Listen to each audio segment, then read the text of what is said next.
Bismillahirrahmanirrahim. Assalamualaikum warahmatullahi wabarakatuh. Perkenalkan, nama saya Zahra Fahira dari kelas AK4501 dengan NIM 14022-10104 ingin mempresentasikan mengenai materi yang sudah saya pelajari dalam mata kuliah Pendidikan Agama Islam. Materi yang akan saya sampaikan yaitu materi mengenai urgensi agama Islam. A. Pengertian dan ruang lingkup agama. Agama atau ad-din dalam bahasa Arab berarti keyakinan atau keimanan tentang suatu zat ketuhanan ilahiyah yang pantas menerima ketaatan dan ibadah. Agama menurut KBBI sendiri merupakan sistem, prinsip, kepercayaan kepada Tuhan dengan ajaran-ajaran dan kewajiban yang telah bertalian dengan kepercayaan itu. Din dalam bahasa Semik berarti undang-undang atau hukum. Dalam bahasa Arab berarti menguasai, menundukkan, patuh, hutang, balasan, dan kebiasaan. Jadi, setelah diambil dari beberapa pendapat, dapat kita tarik kesimpulan bahwa agama merupakan ajaran yang berasal dari Tuhan atau hasil renungan manusia yang terkandung di dalam kitab suci yang turun-temurun diwariskan oleh suatu generasi ke generasi dengan tujuan sebagai pedoman hidup bagi manusia agar mencapai kebangkitan. Fungsi yang pertama adalah sebagai sarana pendidikan. Agama dapat berfungsi sebagai sarana untuk mengajarkan kepada kita hal-hal yang baik dan hal yang menguntungkan banyak pihak sesuai dengan perintah atau larangan yang harus kita jalankan atau patuh. Fungsi yang kedua adalah agama sebagai sarana untuk keselamatan. Agama berfungsi sebagai jalan terbaik bagi para penganutnya untuk berhubungan dengan Tuhannya agar dapat memohon dan mengharapkan keselamatan dari kejahatan yang terlihat maupun yang tidak terlihat. Fungsi yang ketiga adalah agama sebagai jembatan perdamaian dunia. Agama selalu mengutamakan untuk selalu berperilaku baik, saling menghormati dan menyayangi dengan siapapun, dan sebagai alat menuju perdamaian. Yang keempat adalah agama sebagai alat untuk sosial. Dengan beragama, manusia akan lebih peka, cerdas, dan tanggap dalam menghadapi masalah sosial di masyarakat seperti masalah HAM, kemiskinan, keadilan, dan lainnya. Kelima adalah agama sebagai benteng kekuatan.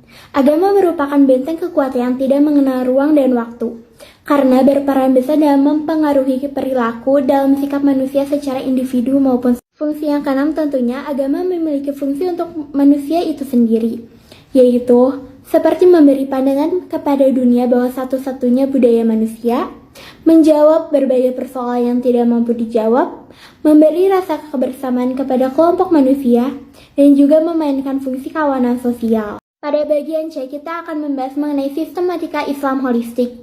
Yang pertama akan kita bahas ialah mengenai hakikat Din al-Islam. Din al-Islam berarti tata cara hidup al-Islam yang berfungsi mengatur perjalanan hidup manusia sesuai dengan petunjuk Allah.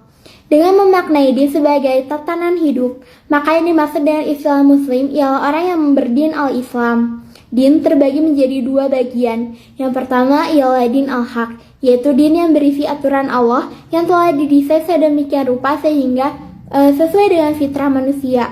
Lalu yang kedua ialah din al-Islam yang berisi aturan manusia paling tidak banyak dicampuri aturan manusia. Lalu yang kedua yang akan kita bahas ialah mengenai pilar-pilar Islam. Yang pertama ialah akidah. Secara bahasa, akidah adalah ikatan yang terpatri di dalam hati. Akidah merupakan fundamen agama yang sangat berperan sebagai motivator dan penentu nilai aktivitas, baik aktivitas lahir maupun aktivitas batin. Dilihat dari sisi kedudukannya, akidah merupakan fundamen agama yang berperan sebagai motivator dan penentu nilai aktivitas. Akidah sangat mempengaruhi sikap seorang baik tata bicara, bertindak, dan juga hidup dan mati. Selanjutnya ialah syariah. Secara umum, syariah didefinisikan sebagai ketentuan Allah yang berkaitan dengan perbuatan subjek hukum berupa melakukan suatu perbuatan, memilih, atau menentukan sesuatu sebagai syarat, sebab, atau penghalang. Baik akidah maupun syariah, keduanya adalah aturan Allah. Bedanya, akidah merupakan aturan mengenai keyakinan, sedangkan syariah ibadah merupakan aturan tentang tata beramal. Dari sisi fungsinya, akidah merupakan fondasi, sedangkan syariah sendiri adalah bangunannya. Nah, supaya bangunan syariah bisa berdiri tegak, maka fondasi akidah harus benar-benar kokoh. Sangat mustahil seseorang mau melaksanakan ibadah dengan sepenuh hati kalau fondasi akidahnya lemah. Dengan demikian, maka dapat kita simpulkan bahwa hubungan antara akidah dan syariah Lantas, di manakah posisi akhlak? Nah, apabila seorang manusia memiliki akhlak yang benar dan kokoh, akan mudah melaksanakan syariah secara konsisten yang selanjutnya dapat membuahkan akhlak.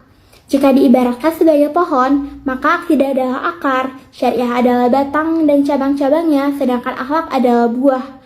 Akhlak meliputi perilaku manusia, baik yang nampak maupun yang tidak nampak, seperti kegiatan hati. Akidah sendiri bukan hanya sebatas sopan santun saja, tetapi lebih dari itu, yakni meliputi hubungan dengan Allah, hubungan dengan sesama manusia, dan juga hubungan dengan alam. Sekian yang dapat saya sampaikan. Mohon maaf apabila ada salah-salah kata. Terima kasih telah menonton video ini. Wassalamualaikum warahmatullahi wabarakatuh.